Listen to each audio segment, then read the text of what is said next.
बोले श्री वृंदावन बिहारी लाल की जय। श्री राधा रानी सरकार की जय।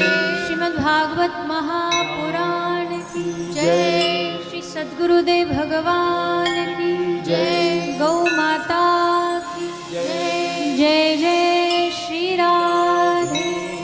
जय जय श्री राधे। जय जय श्री राम। निताई गौर हरि बोल।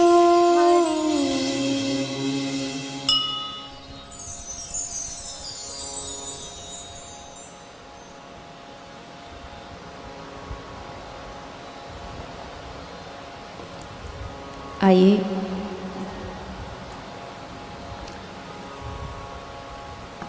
चित्सार सिंधु सर्वस्व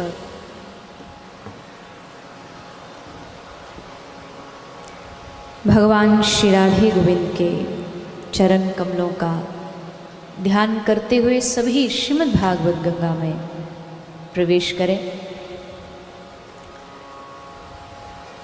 पधारे हुए सभी हरिभक्तों वैष्णव जनों के चरणों में व्यासपीठ की ओर से आप सभी को मेरा प्रणाम।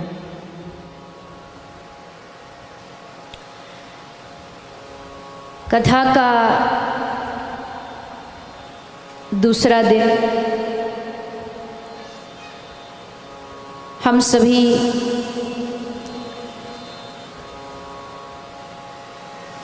कल श्रीमद् भागवत कथा के महात्म्य का हमने श्रवण पान किया।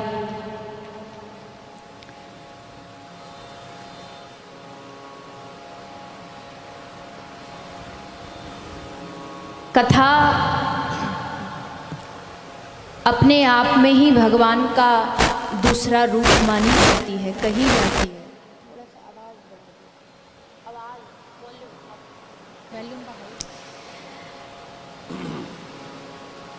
कल भी कहा गया और बार बार शास्त्र पुराण कहते ही हैं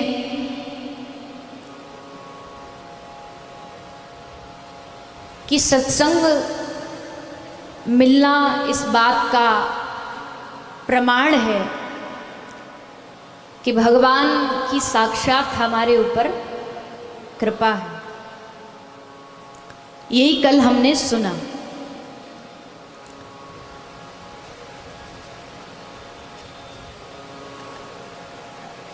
हमारे लिए ये सौभाग्य, एक होता है भाग्य और एक होता है सौभाग्य। बोले दोनों में अंतर क्या है? बोले अंतर दोनों में ये है कि मान लीजिए किसी आदमी को मीठा पसंद हो, लड्डू पसंद हो, भूख भी लगी हो और उस समय कोई आकर के आपके हाथ में लड्डू दे दे तो आप कहेंगे कि ये मेरा भाग्य है। भूख भी लग रही थी और साथ में इच्छा भी थी और लड्डू भी मिल गया, ये है भाग्य। लेकिन वहीं कोई आकर के ये कह दे कि जानते हो ये लड्डू कहाँ से आया है? आप पूछो कहाँ से आया है? बोले लास्ट वीक हम भारत गए थे, वृंदावन गए थे और वृंदावन में बांके बिहारी के मंदिर से ये प्रसाद का लड्डू हमें प्राप्त हुआ है। हमने सोचा तुम्हारे लिए ले आते।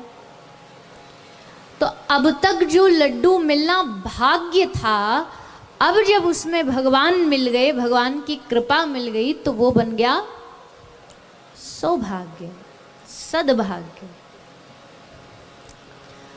तो हम सबको जो यहाँ प्राप्त हो रहा है ये भाग्य नहीं है, बल्कि ये हमारा सौभाग्य है। तो ऐसे सौभाग्य की प्राप्ति करके कल हमने भागवत का महात्म्य सुना। आज भागवत के पहले स्कंध में प्रवेश करेंगे हम। लेकिन बड़े भाग्य पाइए सत्संगा, बड़े भाग्य पाइए सत्संगा। वो इसलिए कहा है क्योंकि इस दुनिया में सबके पास सब कुछ करने का टाइम है, सब कुछ करने का समय है, पर सत्संग में आने का समय नहीं चाहिए होता है। सत्संग में आने के लिए भगवान की कृपा की जरूरत है। ऐसी कृपा भगवान ने आप पर, हम पर, सब पर की है कि हम थोड़ी देर बैठ करके भगवान के सुंदर कथा का आनंद ले सकें। क्योंकि जो ये 3 घंटे हमारे कथा में बीतते हैं ना, असल में जीवन का सही जीना तो ये 3 घंटे ही है। 3 घंटे से मेरा मतलब है कि जो समय भगवान में लगे, सेवा में लगे, सत्संग में लगे, वही समय जीवन है, वही जीना है। बाकी समय तो बस क्या है? बाकी समय तो बस टाइम पास है। यहां टाइम पास नहीं है, यहां तो टाइम को जिया जाता है। अक्सर जब लोगों से प्रश्न करते ना हम, कैसे हो, तो सामने से उत्तर आता, रे क्या बस कर रहे हैं टाइम पास। लोग बोलते हैं ना कि बस टाइम पास हो रहा है। पर भैया पहले तो यह समझो, इतना कीमती जीवन जो भगवान ने हमको दिया है, अपने आप से पहले ये पूछिए, क्या ये कीमती जीवन हमें टाइम पास के लिए मिला है? क्या भगवान ने इसलिए दिया कि बस तुम टाइम पास करो? ये जीवन टाइम पास के लिए नहीं है, ये जीवन ही है जहां जिया जाता है। ये जीवन, ये जो भगवान के समय में जितना लगा लिया ना, जितना भगवान की कथा में जितनी घड़ियां, जितना समय लग गया, उतना ही जीना है। एक है तो गजल वैसे ही है, पर इसकी जो लाइन है वो मुझे लगता है अभी हम जो टॉपिक बोल रहे हैं उससे एकदम मैच करती है।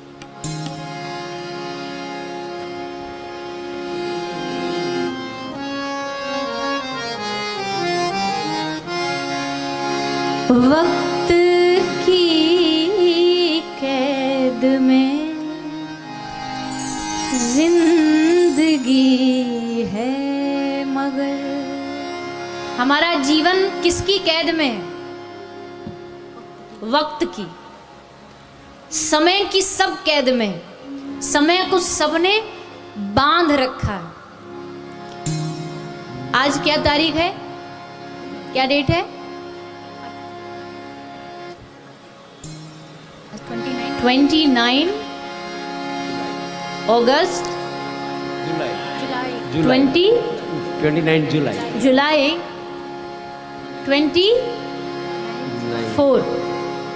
2024। अब जितना भी हम जी लें, चाहे 100 साल चाहे 1000 साल जी लें, पर 29 जुलाई 24 दोबारा आएगा। टाइम क्या हो रखा है? 420, 90 था, 20 हो गया, 420। 29 जुलाई 24, 420, ये एक ऐसी घड़ी है अब हमारे जीवन में दोबारा नहीं आने वाली। आप सारी दुनिया का पैसा इकट्ठा करके भगवान को रिश्वत देकर भी कहो, काल को रिश्वत देकर भी कहो कि ये हमारे जीवन में दोबारा दे दे, नहीं आएगी। तो समय की कीमत सोचो कितनी है, कितनी है। मान लीजिए काल आया है, मृत्यु आई, मृत्यु तैयार है दरवाजे पर, यमराज काल खड़ा है ले जाने के लिए। सामने वाला आदमी बड़ा बुद्धिमान गुजराती था, काल को बोला भाई साहब 5 मिनट एक्स्ट्रा दे दो। काल बोला ऐसे कैसे दे दूंगा 5 मिनट एक्स्ट्रा? बोले आपने अगर मुझे 5 मिनट एक्स्ट्रा दे दिए मेरे जीवन के, तो मेरे जीवन की जितनी भी धन मैंने कमाया, पैसा, प्रॉपर्टी, 50-50, 50 आप ले लेना, क्या उसको 5 मिनट एक्स्ट्रा मिलेंगे? नहीं। बोलिए ना, नहीं मिलेंगे। पक्का? कंफर्म? लॉक कर दिया जाए जी। चलो, वो कहे नहीं भाई साहब 50 नहीं, पूरा 100 आपका, 5 मिनट नहीं 1 मिनट दे दो, 1 मिनट पूरे जीवन में जितना कमाए सब आपका, मिलेगा? नहीं। चलो और आगे बढ़ो, सारी दुनिया आपकी, सारे दुनिया में जितना पैसा, जमीन, जितना कुछ है, सोना, हीरे, सब आपके, 1 सेकंड एक्स्ट्रा दे दो, मिलेगा? नहीं मिलेगा ना। सोचो कितनी कीमत है समय की। सारी दुनिया भी दे के 1 सेकंड एक्स्ट्रा नहीं खरीद सकते, इतना कीमती जीवन। और हम क्या कर रहे हैं? Time pass, time pass. वक्त की कैद में जिंदगी है, मगर चंद घड़ियां यही है जो आजाद है। इनको खोकर मेरी जान जा, उम्र भर ना तरसती रहो,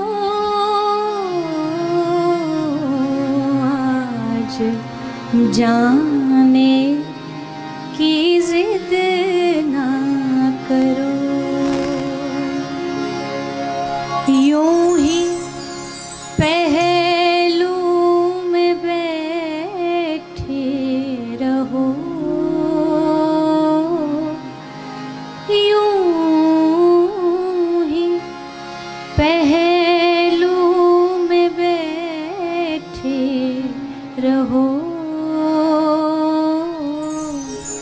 आज जाने की जिद ना करो। चंद घड़ियां यही हैं जो आजाद हैं, इनको खो कर मेरे जाने जा, उम्र भर ना तरसते रहो। बाद में हाथ मलते रह जाएंगे। और फिर हिंदी में कहावत है ना, अब पछताए होत क्या, जब चिड़िया चुग गई खेत, जब चिड़िया चुग गई खेत। अब फिर क्या ही रहा, हाथ मलते रह जाते, कुछ नहीं मिलता। इसलिए जो है अभी है, जो कर सकते हो ना। देखो, पैसे कमाने का हम इंतजार नहीं करते ना।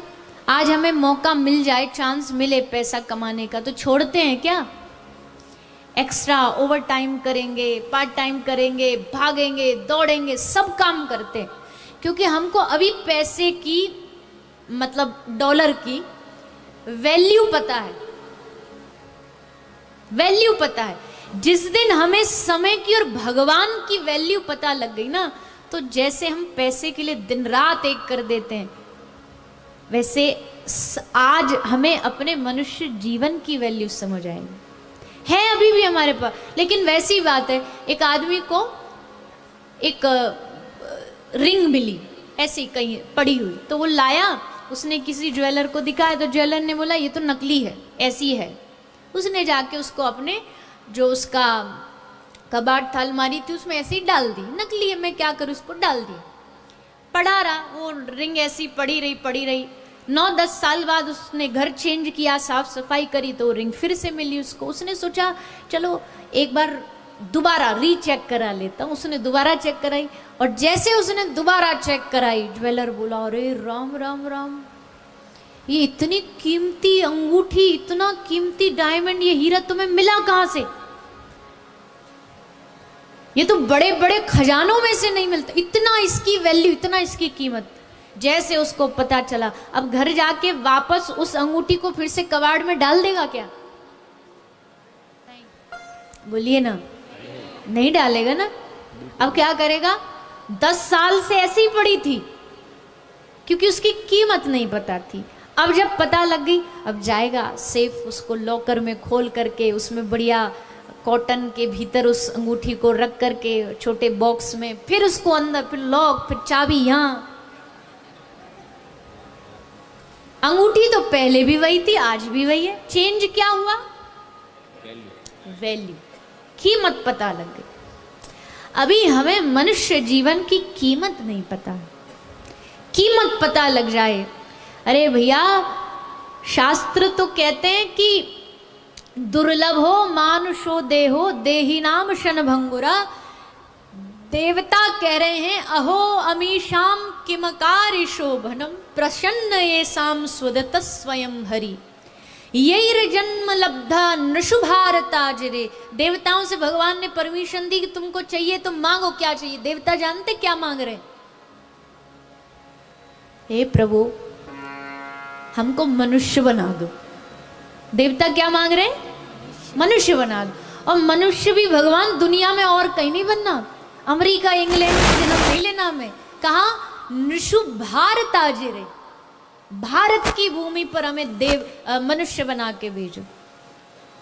हम देवता बनने की खोड़ में लगे हैं, क्योंकि कल भी बोला था मरने के बाद नाम के आगे क्या लगाते हैं? स्वर्गीय, स्वर्गवासी। तो स्वर्ग में तो वही जाएगा ना जो देवता बनेगा। इसलिए हमारी इच्छा देवता बनना। और देवता क्या कह रहे हैं? अच्छा चलो एक कहानी बताती हूँ, मेरी वन ऑफ दी फेवरेट है, अक्सर इसको मैं सुनाती हूँ। आप पहले बताइए, मनुष्य योनि ज्यादा बड़ी है या देव योनि ज्यादा बड़ी है? मनुष्य योनि। पक्का? फिर स्वर्ग क्यों जाना है हमको? ये क्वेश्चन वैसा ही है जैसा एक क्वेश्चन और है ना कि मुर्गी पहले आई के, अब बताओ क्या बताओगे? फंसोगे आप।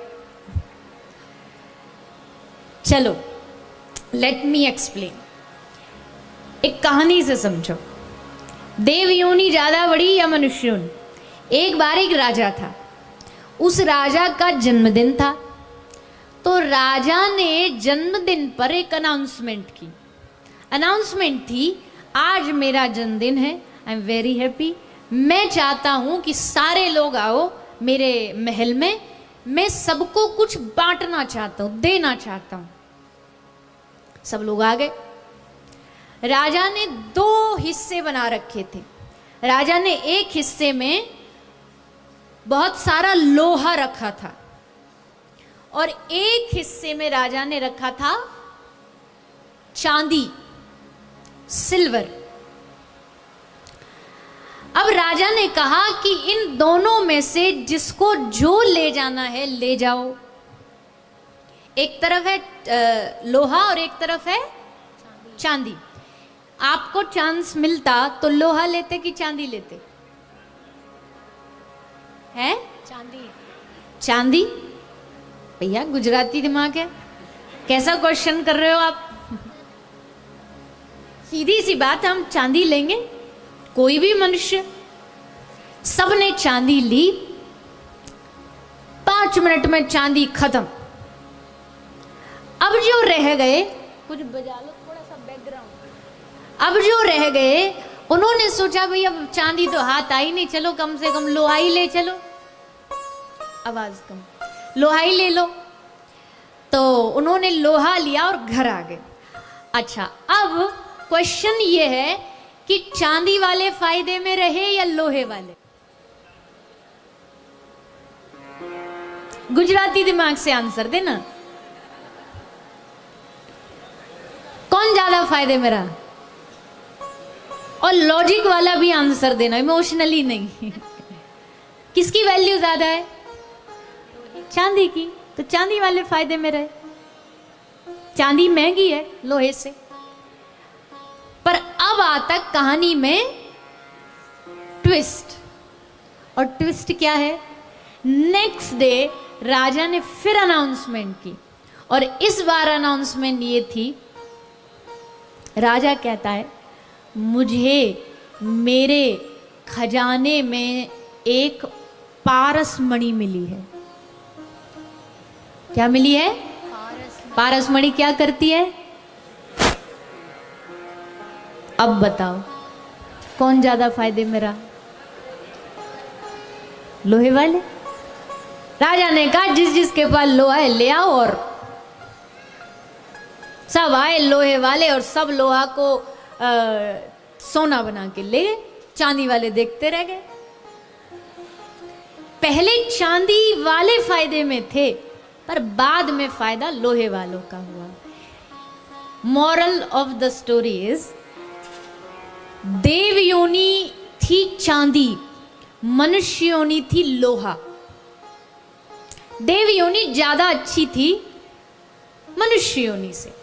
पर फिर आता कहानी में ट्विस्ट, और ट्विस्ट ये है, हमें लोहे रूपी ये मनुष्य जीवन मिला, लेकिन फिर अचानक से मिल गई पारसमणि।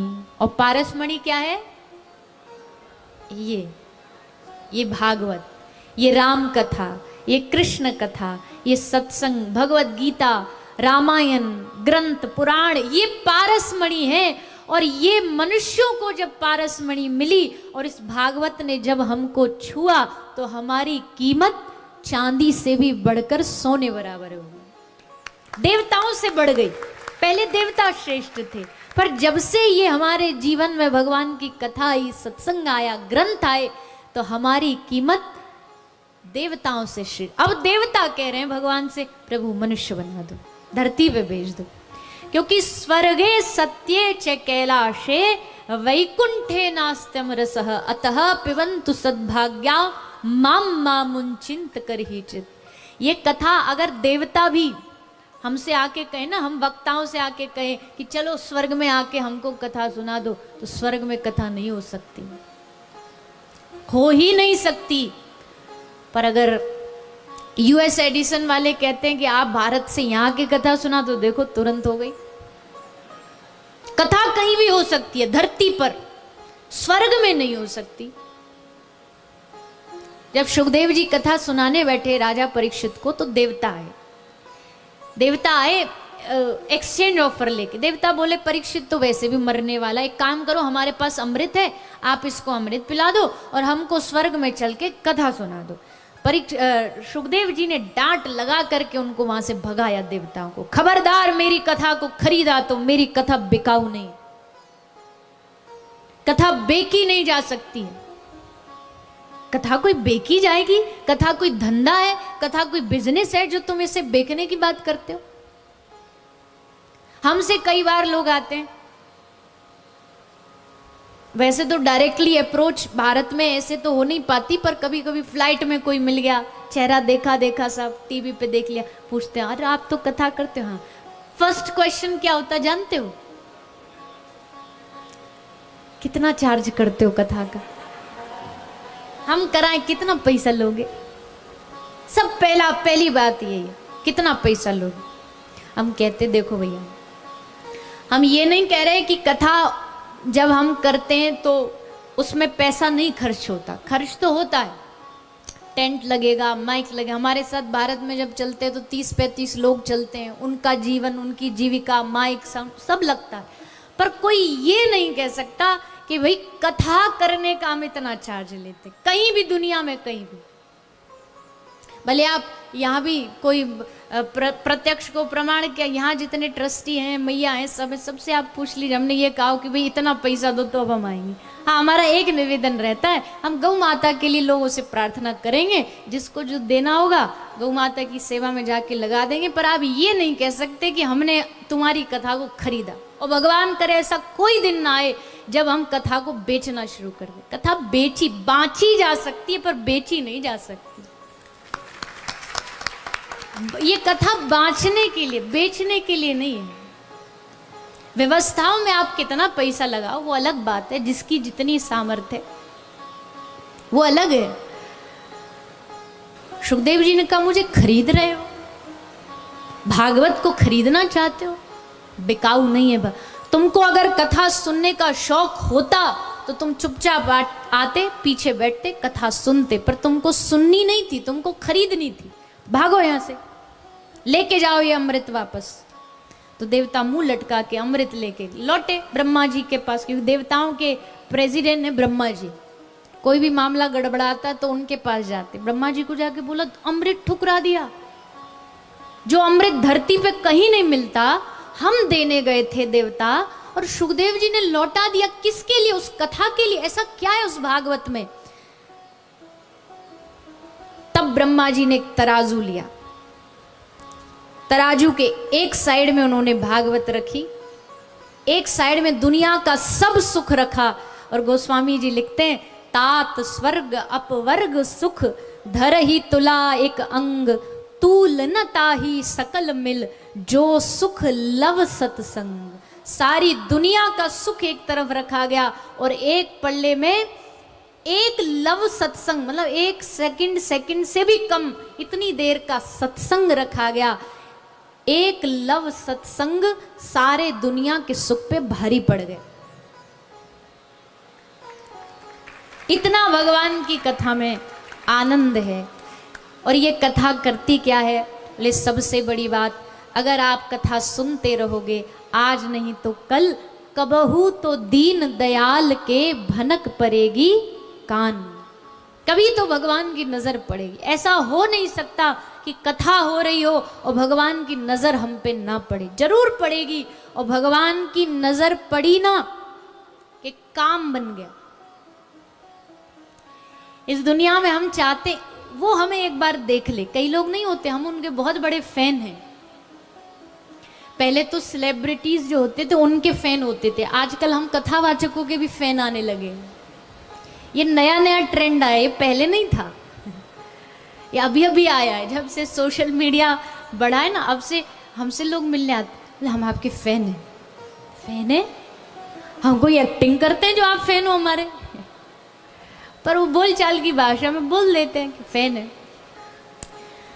तो क्या होता है, जिनके हम फैन होते हैं हमें क्या लगता है, एक बार देख लें वो बस, हमें एक बार छू लें बस हमें, और एक बार उनके साथ सेल्फी आ गई फिर तो महाराज पूरा सोशल मीडिया भर डालेंगे, हर जगह फोटो डाल डाल कर। हमने कई लोगों को देखा है। अब यहाँ तो फिर भी लोग कम, भारत में तो लाखों लाखों लोग होते हैं। अब उसमें कोई किसी पॉलिटिशियन का फैन हो, पॉलिटिशियन भरी भीड़ में घूम रहा हो, उसके साथ जबरदस्ती जाके जबरदस्ती एक फोटो गलती से सेल्फी आ गई। और आई भी कैसे थी, वो एक गार्ड इधर से खींच रहा है, एक गार्ड उधर से, जैसे तैसे एक गार्ड। लेकिन जब उसको फेसबुक पे डालेंगे तो क्या लिख के डालेंगे? नेताजी के साथ बिताए गए कुछ हसीन पल। जबकि हसीन उसमें कुछ नहीं होता। जब वो फोटो ले रहा था तो सारे पकड़ पकड़ फेंक रहे थे, हट यहां से। पर वो डालेंगे ऐसे जैसे को कितना हमारा करीबी है, कितना 2 घंटे बैठ के इनसे बात करके आए। ऐसे ऐसे लोग होते हैं। हम कितनी कोशिश करते हैं, एक बार उनकी नज़र, एक बार फोटो आ जाए। सोचो जितनी कोशिश हम लोगों की, दुनिया की नज़र में आने के लिए करते हैं, उतनी कोशिश अगर भगवान की नज़रों में आने के लिए करें तो। कभी सोचा है ऐसे कौन से कपड़े पहनूं जो दुनिया देखे? ये तो हर आदमी सोचता है। कभी ये सोचा है ऐसा कौन सा कर्म करूं जो भगवान मुझे देखे? क्योंकि भैया भगवान को मतलब नहीं तुम कितने महंगे कपड़े पहन रखे हो, कितना महंगा नेकलेस पहने हो, भगवान को उससे कोई लेना देना नहीं। लक्ष्मी उनके चरण दबाती है। भगवान को लेना देना किससे है? तुमने कर्म कैसे किए हैं, तुमने लोगों की मदद कितनी की है, सेवा की जब जरूरत थी तो तुमने आगे बढ़कर सेवा की कितनी है, उस बात से भगवान की नजरों में हमारा परिचय होगा। तो अगर भगवान की नजरों में आना है तो क्या करना पड़ेगा? सेवा और भजन। सेवा कथा रसम हो नितराम पिबत्वम। और एक बात आपको बताएं, बड़ी खुशी की बात है, आपको सुन के भी अच्छा लगेगा कि आप अगर इस पंडाल में टेंट में आके बैठ गए हो ना, इसका मतलब पक्की गारंटी है कि भगवान की नजरों में तो आप आ ही गए हो पक्का। अब बस आपको आगे बढ़ना है। नजर तो पड़ गई उनकी, कृपा तो हो गई उनकी, क्योंकि एक बार अगर उनकी कृपा हुई ना, उनको ज्यादा घंटे भर हमें देखने की जरूरत नहीं, एक झलक पड़ जाए बस। हम ब्रज में गाते हैं, एक भजन है, शायद आपने भी सुना होगा। एक कोर कृपा की कर दो लाडली श्री राधे। कोर समझते हो? इंग्लिश वाला कोर नहीं, हिंदी वाला कोर। कोर क्या कहते हैं? देखो, राधा रानी ऐसे खड़ी है सामने, ठीक है, गूगल पे सर्च कर लो आप ये भजन। राधा रानी ऐसे सामने खड़ी है, सामने बात कर रही है और आप खड़े हो यहाँ साइड में। अब उन्होंने अपना फेस मोड़ा नहीं, फेस ऐसे ही है, लेकिन ऐसे देख लिया हल्का सा। इसको कहते कोर। नैनों की कोर से देखना, एकदम हल्का किनारे से देखना, मुड़ के नहीं, बस सामने देख के ऐसे देखना। और ऐसे आपने शायद कभी राधा रानी की कुछ ऐसी पिक्चर भी देखी होंगी जिसमें वो ऐसे देख रही हैं टेढ़ी, इसी को कहते कोर। तो भक्त कहता है, हे स्वामिनी, हे श्री राधा रानी, हमें ज्यादा कुछ नहीं चाहिए, आप बस अपनी एक कोर से, एक हल्की सी नजर से हमें निहार लो।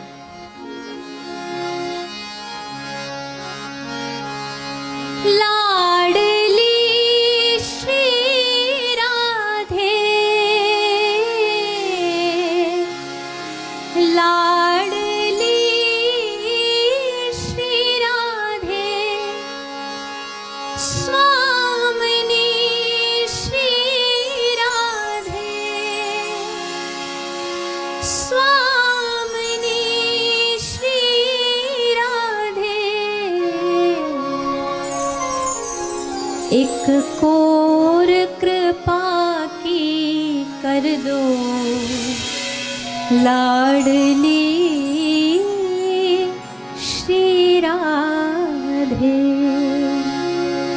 एक कोर कृपा की कर दो लाडली श्री राधे। एक कोर कृपा की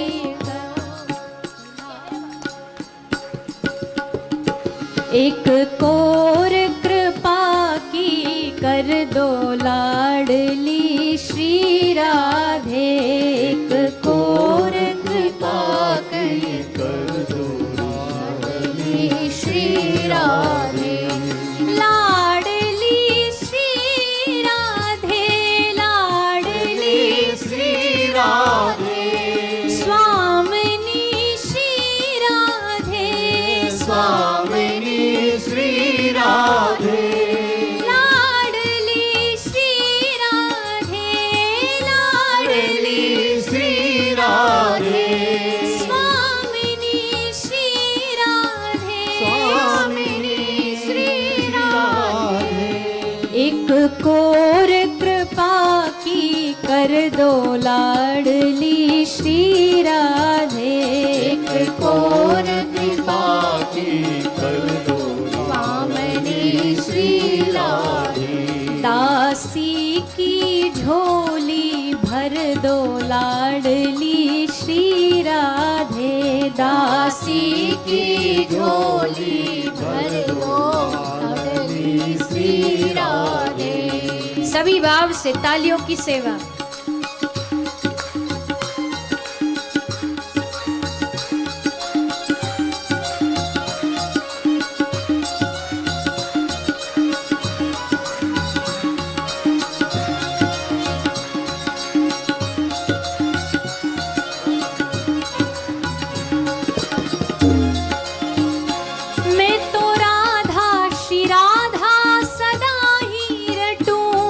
तो राधा राधा सदा ही रटूं।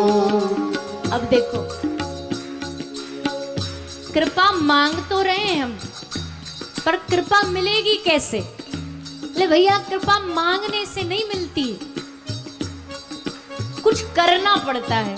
क्या करना पड़ता है जो कृपा मिले भगवान की? कोई कहेगा ताबीज बांध लो हाथ पे, कृपा मिल जाएगी। एक बीच में एक भारत में बाबा है, बोले हरी चटनी की जगह लाल खा लो, कृपा हो जाएगी।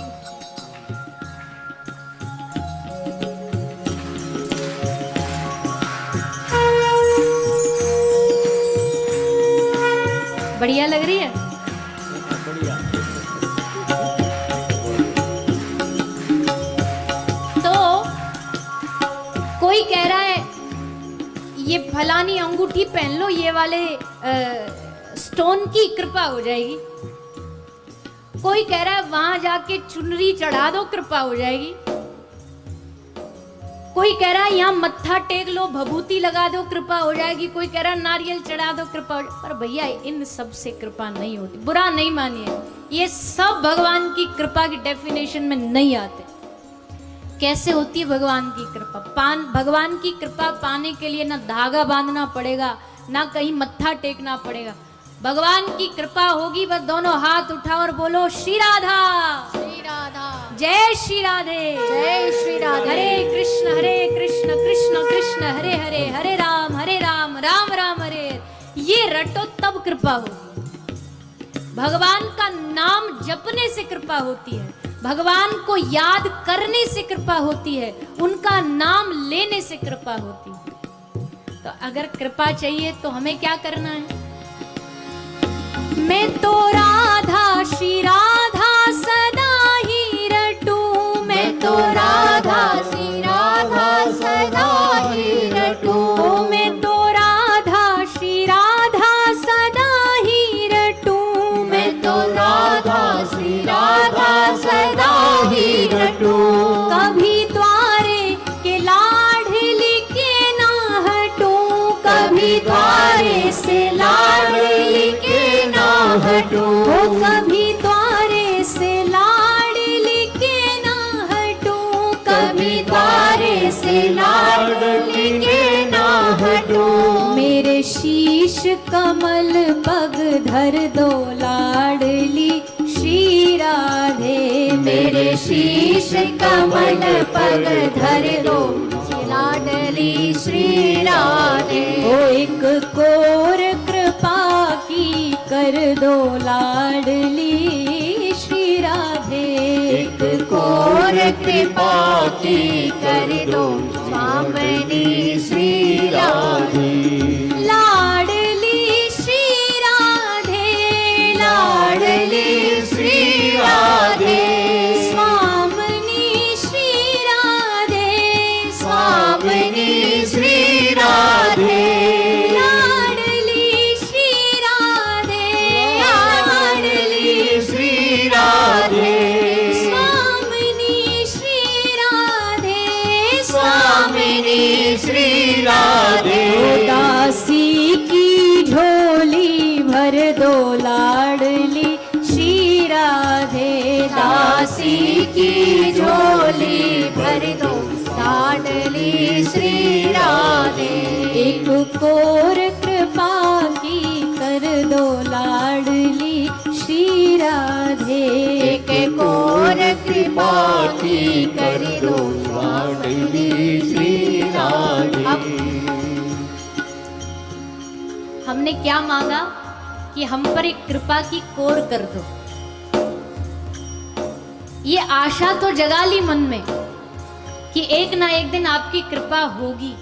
अब बस हे प्रभु, हे श्री राधे, इस मेरी आशा को कभी टूटने मत देना, क्योंकि एक भक्त के पास एक आशा, एक होप के अलावा कुछ नहीं है, आशा के अलावा कुछ नहीं। उसे भरोसा है कि एक ना एक दिन कृपा होगी। कथा सुन रहे हैं, आशा है कि एक ना एक दिन ठाकुर जी कृपा करेंगे। आशा है कि 7वें दिन क्या होगा? 7वें दिन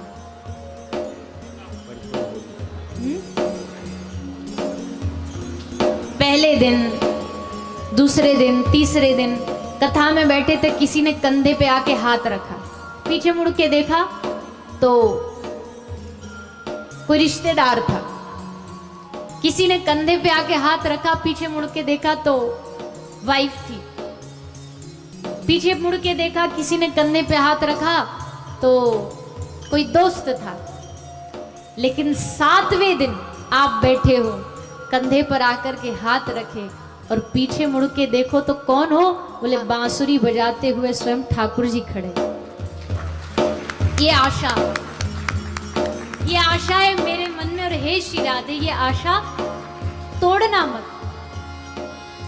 हो मेरी आस ना टूटने पाए कभी, मेरी आस न टूटने पाए कभी, मेरी आस ना टूटने पाए कभी, मेरी आस न टूटने पाए कभी। इस तन से प्राण जाए तभी, इस तन से प्राण जाए तभी, हो इस तन से प्राण जाए तभी, इस तन से प्राण जाए तभी। मुझे निज दर्शन का वर दो लाडली श्री राधे, मुझे निज दर्शन का वर दो लाडली श्री राधे। हो एक कोर कृपा की कर दो लाडली श्री राधे, एक कोर कृपा की कर दो लाडली श्री राधे। लाडली श्री राधे, लाडली श्री राधे, स्वामिनी श्री राधे, स्वामिनी श्री राधे। लाडली श्री राधे, लाडली श्री राधे, स्वामिनी श्री राधे, स्वामिनी श्री राधे। एक कोर कृपा की कर दो लाडली श्री राधे, एक कोर कृपा की कर दो लाडली बार सभी भाव श्री राधे। से दोनों हाथ उठा के एक तालियों की सेवा करते हुए बोलेंगे।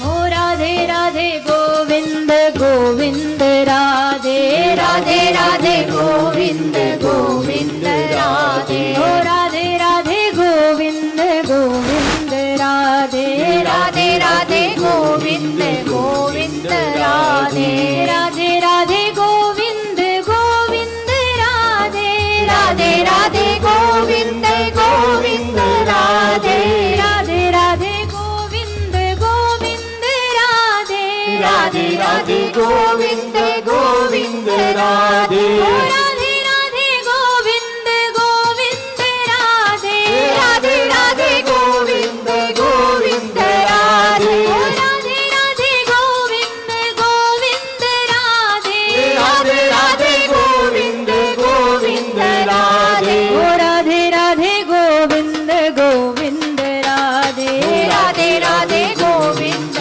गोविंद राधे, श्री राधे राधे गोविंद गोविंद राधे, राधे राधे गोविंद गोविंद राधे, राधे राधे गोविंद गोविंद राधे, राधे राधे गोविंद गोविंद राधे, राधे राधे गोविंद गोविंद राधे, राधे राधे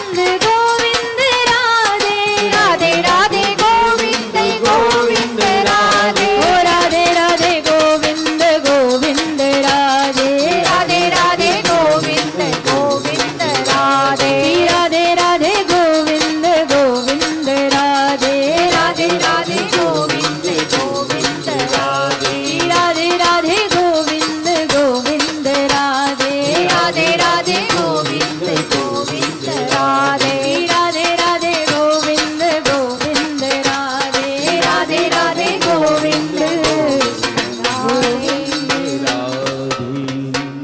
वो एक कोर कृपा की कर दो गाइए। लाडली श्री राधे, लाडली श्री राधे, लाडली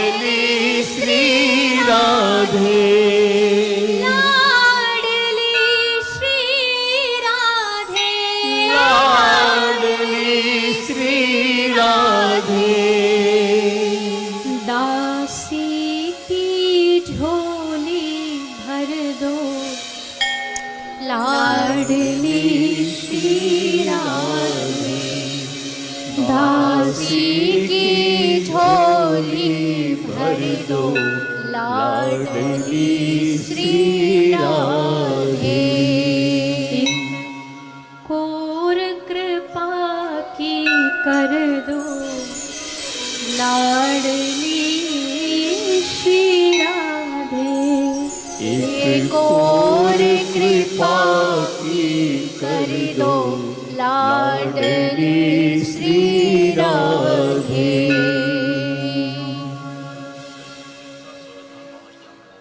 मेरी आस न टूटने पाए कभी, इस तन से प्राण न, इस तन से प्राण जाए तभी, इस तन से प्राण तभी जाए जब आप हमारे सामने हो। मेरी आशा न टूटने पाए कभी।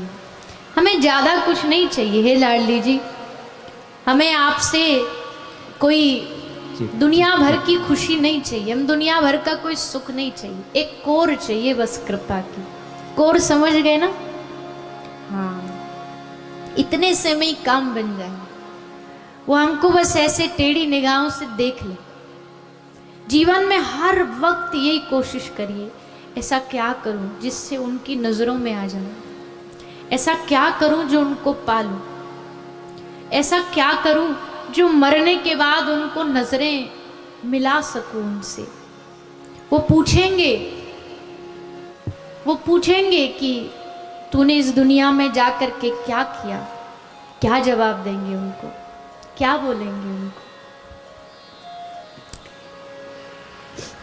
एक ब्रज के बहुत प्रसिद्ध रसिक हैं जिनका नाम है श्री बिंदु जी महाराज।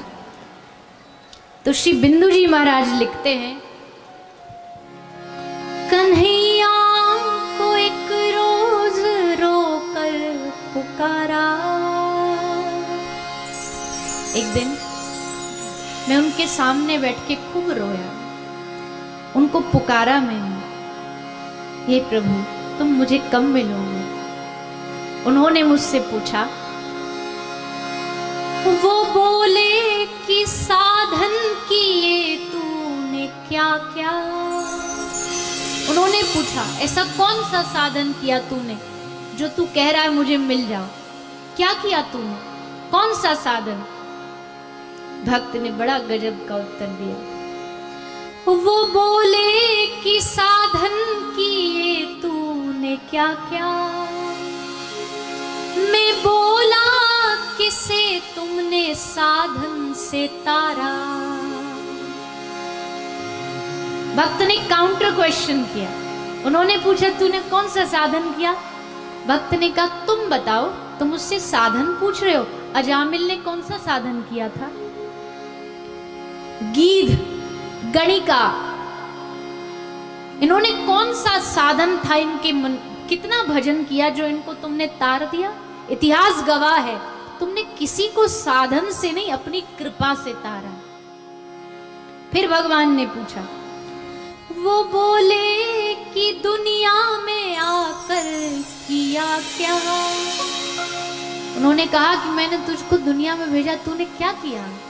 तो भक्त ने उत्तर दिया, वो बोले कि दुनिया में आकर किया क्या। मैं बोला कि अब भेजना मत दोबारा। उन्होंने पूछा कि क्या किया तूने दुनिया में आके। मैंने कहा हे गोविंद, मैं थक गया। सूरदास जी ने पद गाया, नाचो बहुत गोपाल अब में, बहुत नाचा इस दुनिया में, माया में नाचा, इशारों पर नाचा, अब नहीं। मैं बोला कि अब भेजना मत दोबारा, ऐसी कृपा कर दो कि मैं तुमको पालूं और इस दुनिया में फिर भटकना ना पड़े, क्योंकि यहाँ हर जगह भटकना ही भटकना है। राजा हो, रंक हो, सब जगह भटकना है। वो बोले परेशान हूं तेरी बहस से। भगवान ने उस भक्त को कहा, जुबान लड़ाता है मुझसे, उत्तर दे रहा है, उल्टा मुझे जवाब दे रहा है, बहस करता है। वो बोले परेशान हूं तेरी बहस से। मैं बोला तो कह दो तू जीता मैं हारा। भक्त ने जवाब दिया, अगर मेरी बहस से परेशान हो तो बोल दो ना, तू जीत गया मैं हार गया। हार एक्सेप्ट करो आप। वो बोले कि जरिया तेरा क्या,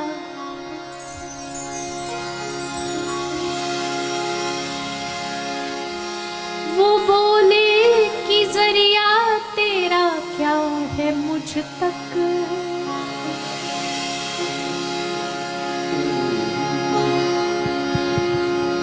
उन्होंने पूछा, बता क्या जरिया, मतलब मुझ तक पहुंचने के लिए क्या है तेरे पास, कौन सी सीढ़ी है जिससे तू मेरे पास आना चाहता है। वो बोले कि जरिया तेरा क्या है मुझ तक।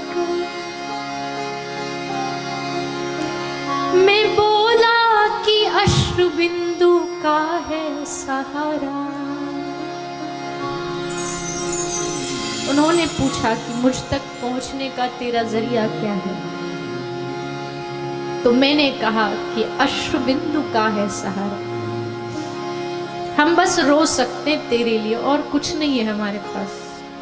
हम बस तुझे याद कर सकते हैं। मिलना न मिलना तेरी मर्जी है, कृपा करना न करना वो भी तेरी मर्जी है। हम बस तुझे पुकार सकते हैं, हम बस तेरे लिए रो सकते हैं, और रोते रहेंगे जीवन भर। कन्हैया कन्हैया पुकारा करेंगे, लताओं में ब्रज की गुजारा करेंगे। कोई कहता है वृंदावन जाके क्या करना चाहिए, कोई कहता है वृंदावन जाके कौन से मंदिर जाना चाहिए। हमसे बहुत लोग पूछते हैं वृंदावन में कौन सा मंदिर दर्शन करना चाहिए। हमने कहा कहीं मत जाओ, वृंदावन में जाके बस यमुना जी के तट पे बैठना और बस रो रो के भगवान को पुकारना। वृंदावन में जो भगवान को पुकारने का मजा है ना, वो दर्शन में नहीं है। कन्हैया कन्हैया पुकारा करेंगे, लताओं में ब्रज की गुजारा करेंगे। कहीं तो मिलेंगे वो बांके बिहारी, उन्हीं के चरण चित लगाया करेंगे। कन्हैया कन्हैया पुकारा करेंगे, लताओं में ब्रज की गुजारा करेंगे। किसी ने कहा अगर वो नहीं मिला तो मीराबाई वृंदावन आई। जब राजस्थान में गिरधर को खूब ढूंढा, नहीं मिले गिरधर, तो किसी ने कहा मीरा वृंदावन चली जा, वहां मिल जाएंगे। मीरा वृंदावन आई, वृंदावन आके नाचती रोती रोती कन्हैया को पुकार रही है। किसी ने कहा मीरा बाई सा तू लेट हो गई, कन्हैया तू द्वारिका चला गया। वो तो वृंदावन छोड़ के द्वारिका चला गया। मीरा ने सुना तो मीरा नाचने लगी, खुश होके नाचने लगी। सबने कहा मीरा तू नाच रही है, तुम जिससे मिलने आए और वो तुम्हें ना मिले, इसमें खुशी होनी चाहिए कि दुख होना चाहिए? तू क्यों खुश हो रही है? मीरा ने बड़ा सुंदर उत्तर दिया। मीरा कहती है कि अगर यहाँ वृंदावन में वो गिरधर मिल जाता तो मेरी यात्रा यहीं खत्म हो जाती। अब यहाँ नहीं मिला तो अब द्वारिका तक रोती रोती, नाचती नाचती, गाती गाती जाऊंगी और उसे रिझाऊंगी, क्योंकि उतना उससे मिलने में मजा नहीं है जितना उसको पुकारने में मजा है, जितना उसको याद करने में मजा है। तो अगर ना भी मिले, रूठ गए तो जो रूठेंगे हमसे वो बाकी बिहारी, शरण पड़े उन्हें हम मनाया करेंगे,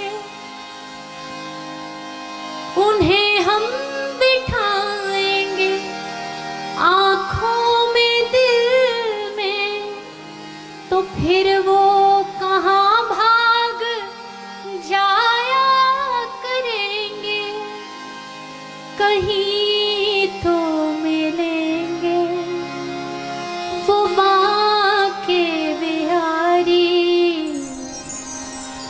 शरण पड़ उन्हें हम मनाया करेंगे, कन्हैया कन्हैया पुकारा करेंगे, लताओं में ब्रज की गुजारा करेंगे, कन्हैया कन्हैया पुकारा करेंगे, लताओं में ब्रज की। ब्रज का मजा यही है, ब्रज का रस यही है। ब्रज वो नहीं है जो हम आज देखते हैं, बड़ी बड़ी बिल्डिंगें बन गई, बड़ा बड़ा आश्रम बन गए, मंदिर बन गए। भैया असली ब्रज तो वो है, वृक्षों से लिपट लिपट करके पुकारो राधा राधा। अरे और तो छोड़ दो, उस ब्रज भूमि में कन्हैया भी रोता रोता राधा रानी को पुकारता है, वो भी श्री राधा रानी को पुकारते।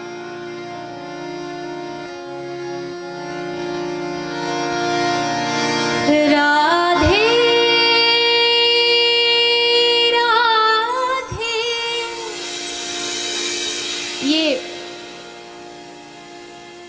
ये ब्रज का बहुत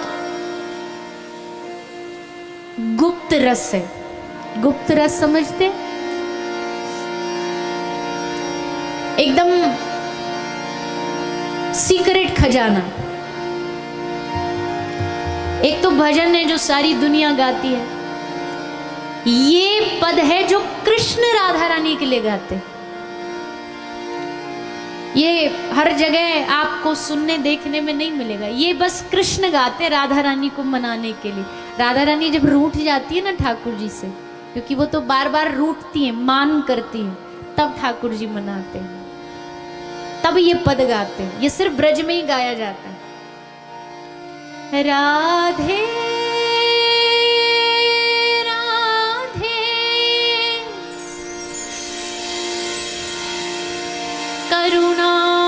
करुणामयी कृष्ण प्यारी,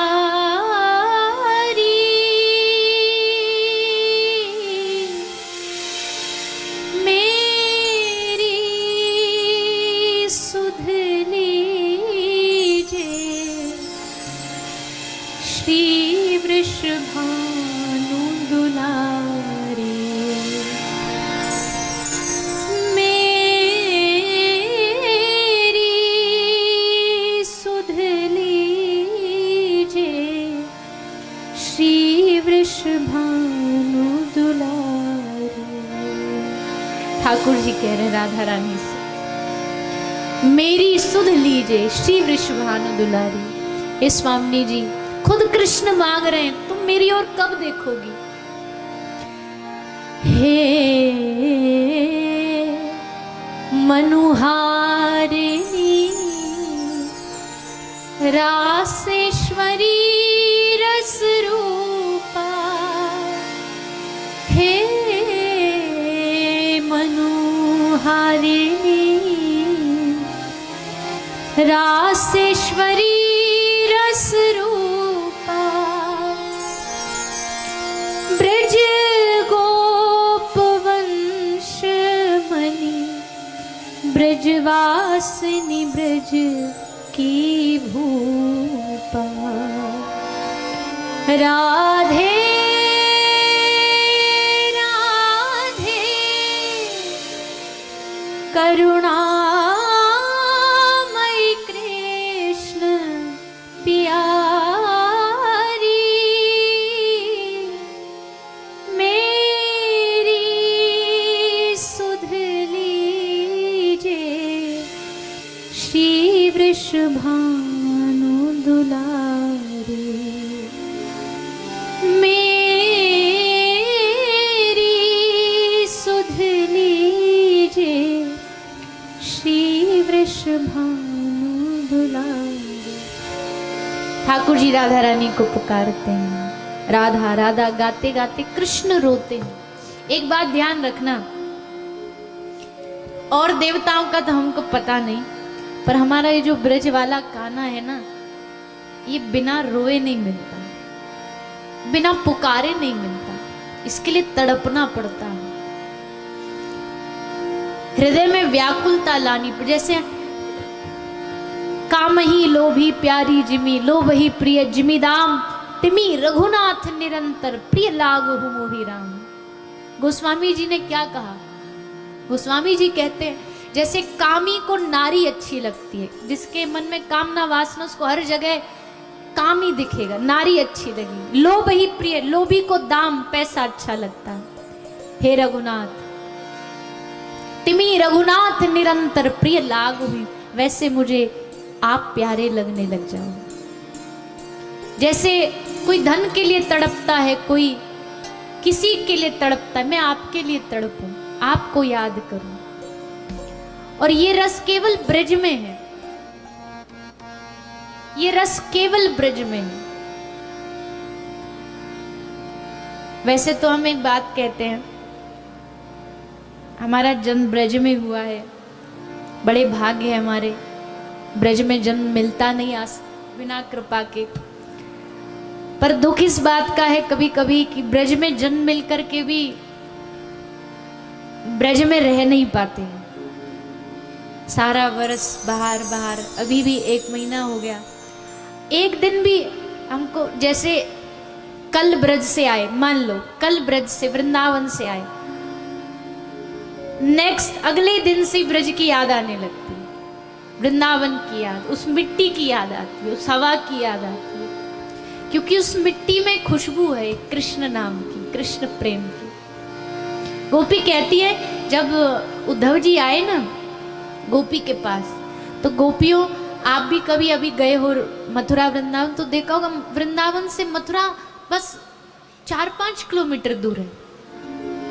क्या गोपी वृंदावन से मथुरा नहीं जा सकती थी? कृष्ण के लिए रो रही हैं, पागल हो रही हैं। उद्धव ने कहा ये रहा ना मथुरा, चल गोपी। गोपी कहती है नहीं, हम उसके पास नहीं जाएंगे। क्यों? क्योंकि वो जब गया ना हमको छोड़ के, तो इस ब्रज की माटी ने हमको संभाला। आज इस ब्रज की माटी को धोखा दे के नहीं जाएंगे हम, इसी मिट्टी में मरेंगे। और कैसे मरेंगे उद्धव जानता है। कृष्ण सोच रहा हमको छोड़ के चला गया, पीछा छूटा इन गोपियों से, इन बावरी गोपियों से। गोपी कहती उद्धव कह देना उसको, इतनी आसानी से पीछा नहीं छोड़ेंगी उसका, मरेंगी तो उसका नाम लेके मरेंगी। और कहते अंत मति सो गति, अंत में आदमी जो सोचता है अगले जन्म में उससे वही मिलता है। इसलिए उद्धव जब हम मरेंगी ना, कृष्णा कृष्णा करता उधो, कृष्णा कृष्णा करता उधो, प्राण हमारा जाए रे, कृष्णा कृष्णा मरता सूझी नाम है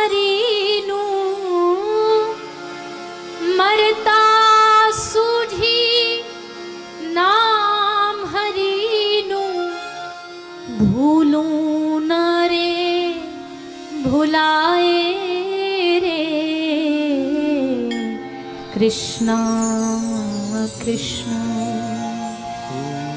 करता उधो। उधो ने पूछा गोपी तुझे क्या चाहिए, क्यों तू कृष्ण बजती है, क्या तुझे स्वर्ग चाहिए? तो गोपी कहती है स्वर्ग लोक ना वैकुंठ लोके ब्रह्म लोक ना गमता रे। तो फिर क्या चाहिए? जे राजमा श्री कृष्ण रम्या था,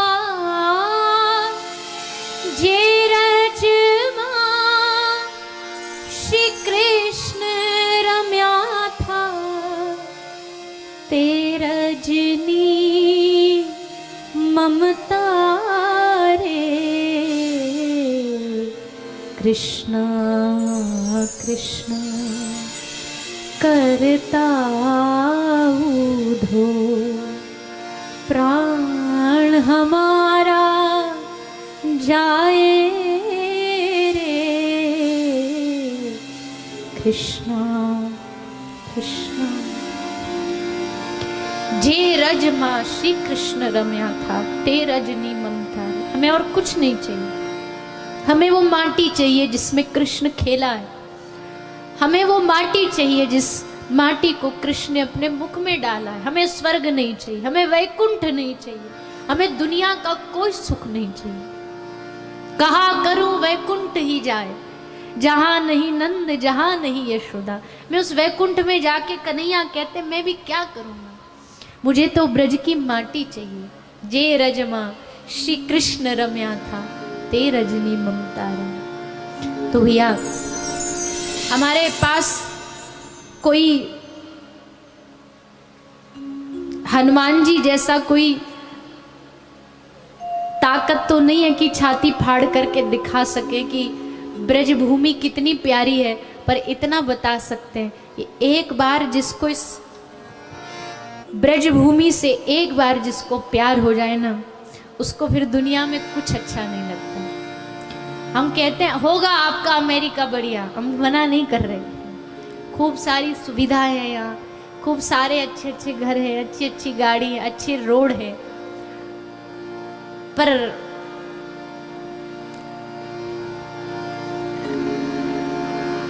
वृंदावन की माटी तो वृंदावन की माटी है। वहां की लोग कहते हैं अरे राम बड़ी गंदगी है। अरे बाबरे गंदगी नहीं है ये, इस रज में हमारा कन्हैया गुटमन गुटमन खेला है, इस रज में हमारी राधा रानी नंगे पांव चली है। उस माटी का आनंद अलग है।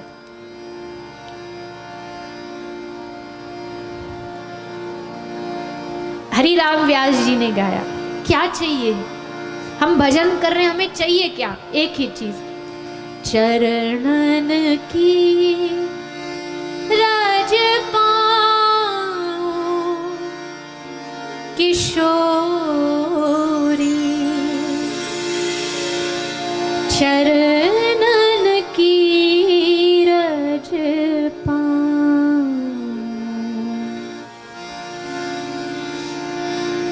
बैठी रहूं कुंजन के कोने,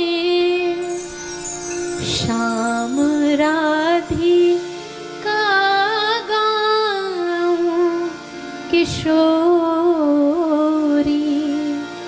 चरणन की रज पाऊं। बैठी रहूं कुंजन के कोने, और क्या करूं बैठी बैठी? श्याम राधिका गाऊं किशोरी तेरे चरणन की रज पाऊं। भारत में हमारी 1 महीना पहले लंदन आए, उससे पहले जो लास्ट कथा थी वो गोवर्धन में थे, गिरिराज जी में थी। और गिरिराज जी तो गिरिराज जी है। हम 7 दिन कथा करी, यही सोचते रहे 2 महीना कैसे रहेंगे बाहर, 2 महीना कैसे इस ब्रज भूमि को हर रोज हर पल इसका स्मरण आएगा। और वो आता है, क्योंकि ब्रज भूमि से एक क्षण भी सूरदास जी जब दुनिया छोड़ के जा रहे थे ना, यहाँ बहुत सारे लोग होंगे वल्लभ परंपरा को मानने वाले गुजरात में। सूरदास जी को पुष्टि का जहाज कहा जाता है। पुष्टि का जहाज जब जा रहा था, पुष्टि का जहाज जब डूब रहा था, गोवर्धन में एक जगह है चंद्र सरोवर। चंद्र सरोवर पे सूर बाबा की समाधि है, वहीं बाबा ने प्राण त्यागे। तो जब वो जा रहे थे तो उनसे पूछा कि बाबा आपकी अंतिम इच्छा क्या है? तो सूरदास जी की अंतिम इच्छा जानते हो क्या थी? लेटे थे सीधा, पूछा अंतिम इच्छा क्या है? सूरदास जी ने कहा मुझे उल्टा लेटा दो। जैसे आदमी पीठ के बल लेटता है ना, तो कहा मुझे ऐसे छाती के बल इधर लेटा दो। किसी ने कहा बाबा ये क्या इच्छा है आपकी? तो सूरदास जी ने, आंख में आंसू थे, और सूरदास जी ने कहा मैंने कभी इस ब्रज की माटी को पीठ नहीं दिखाई, आज जाते जाते पीठ नहीं दिखाना चाहता, इस मिट्टी को गले से लगा के जाना चाहता, पीठ नहीं दिखानी। सबने कहा सूर तुम जा रहे हो, तुमने जीवन भर गा गा के भगवान को रिझाया, अंत में कुछ नहीं गाओगे? सूर ने कहा गाऊंगा। तब अंतिम पद गाया सूरदास जी ने, जो आज भी पुष्टि में रोज गाया जाता है। दृढ़ चरणन केरो भरोसो, दृढ़ चरणन केरो, श्री वल्लभ नख चंद्र छटा बिन, सब जग माझ अंधेरो भरोसो, दृढ़ चरणन के। ये सूरदास जी का अंतिम पद है। दृढ़ चरण, मुझे आपके चरणों का भरोसा है, श्री वल्लभ। और कहते कहते सूरदास जी ने प्राण त्याग दिया। अंतिम समय में पीठ नहीं दिखाऊं, ये है ब्रज की माटी, ये है वृंदावन का भाव। क्षमा करना आप सब, मेरा मन थोड़ा आज वहां चला गया, और वो भूमि ऐसी है, एक बार जब वहाँ एंट्री है एग्जिट नहीं है। दिक्कत ये है कि वहाँ बुला तो लेते हैं ठाकुर जी, पर वहाँ से निकलने नहीं देते। वहाँ एक बार श्री राधा रानी जिसको बुला लेना, हम आपको क्या बताएं, हमने ऐसे ऐसे लोग देखे हैं, अच्छे खासे पढ़े लिखे बड़े बड़े बिजनेस करने वाले, ऐसे ही आए थे वृंदावन में। बोले चलो घूम के आते, घूमने आए थे वृंदावन, और इस टेढ़ी टांग वाले ने ऐसा पकड़ा, फिर छोड़ा ही नहीं, फिर छोड़ा नहीं। ब्रज में एक बहुत प्रसिद्ध रसिक हुए रसखान, समाधि है उनकी, रमण रेती गोकुल के पास में, बहुत सुंदर स्थान है, वहां उनकी समाधि है। क्या हुआ, दिल्ली में पान की दुकान पे गए, देखो कैसे टेढ़ी टांग पकड़ता है ना, पान लेने गए थे दुकान पे। दुकान वाले की दुकान पे वृंदावन के सबसे पुराना मंदिर है गोविंद देव जी, जो फिलहाल जयपुर में है। गोविंद देव जी की चित्र लगी थी, फोटो लगी थी। जैसे रसखान ने देखा, दुकानदार से पूछे किसकी फोटो है, जानता नहीं था कौन है। बोले ये वृंदावन में रहते, मिल सकता है इनसे कोई भी? बोला हाँ। जैसे इसने पूछा ना ये कौन है, दुकानदार उतने में ही समझ गया कि कृपा हो गई है इस पे, तभी पूछ रहा है कि ये कौन है। दुकानदार ने कहा वृंदावन जा, मिल जाएगा। रसखान ने पान वहीं फेंका, दुकान से घर नहीं गए, दुकान से सीधा वृंदावन। और गोविंद देव जी में जाकर के, मलेच्छ थे, पुजारियों ने घुसने नहीं दिया, मारा, बाहर बैठ कर के रोते रहे, पूरी रात रोते रहे कि मैं तुमसे मिलने आया, तुम इतनी परीक्षा लोगे। कहते रात को भगवान खुद रूप बदल के मंदिर से बाहर आए रसखान से मिलने। और रसखान जी ने जो भगवान के दर्शन किए ना, फिर रसखान बचा नहीं, पागल हो गए। ब्रज की माटी में पड़ा पड़ा इतने पद लिखे रसखान जी ने, आज भी ब्रज में पद गाए जाते हैं रसखान जी के। तो भैया ये हमारा जो ठाकुर है ना, ये मैं बार बार कहती हूँ, और देवी देवताओं को मन देना पड़ता है, कृष्ण को मन देना नहीं पड़ता। ये मन छीन लेता है, चुरा लेता है, जबरदस्ती चुरा लेता है। इसलिए इनका नाम है मदन मोहन।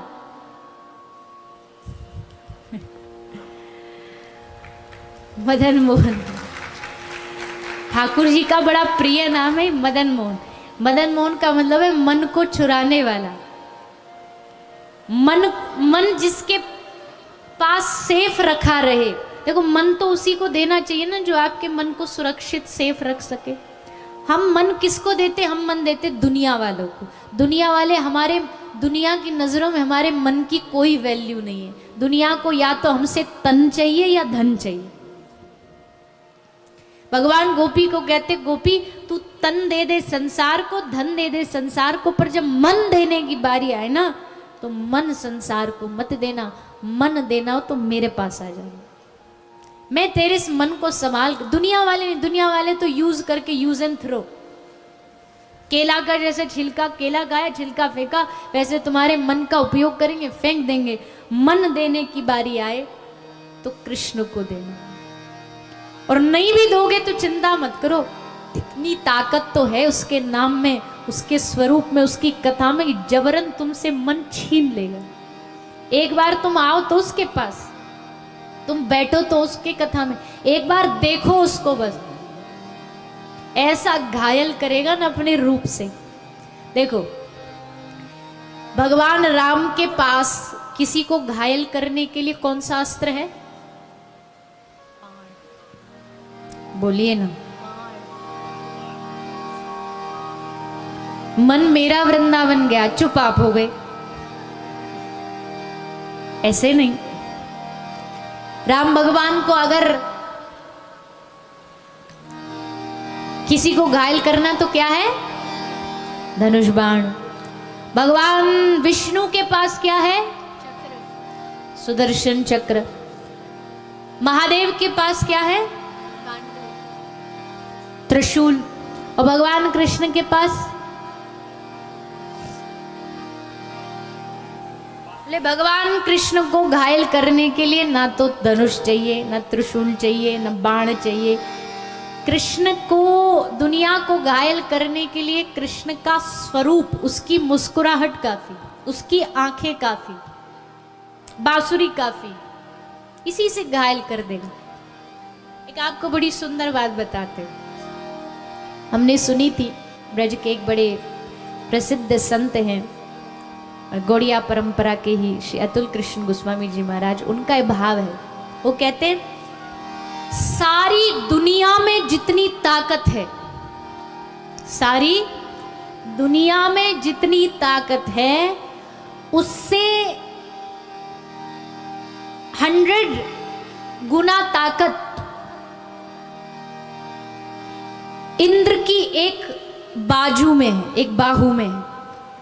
जितनी दुनिया में ताकत है उससे 100 गुना ज्यादा ताकत इंद्र की बाजू में। जितनी ताकत इंद्र की बाजू में है उससे 1000 गुना ज्यादा ताकत श्री हनुमान जी महाराज की हथेली में। जितनी ताकत श्री हनुमान जी की हथेली में है उससे 1,00,000 गुना ज्यादा ताकत श्री बलराम जी के एक अंगूठे में। और सबसे बड़ी बात, जितनी ताकत श्री बलराम जी के अंगूठे में है उससे 1 करोड़ गुना ज्यादा ताकत श्री कृष्ण की एक मुस्कुराहट में। एक बार हंस देना बस, फिर गया काम से। छीन ले हंस के सबका ये मन, सखीरी मेरो राधा रमण। किसी ने राधा रमन जी के वृंदावन में दर्शन किए हैं? हाथ उठा के बताइए। राधा रमन जी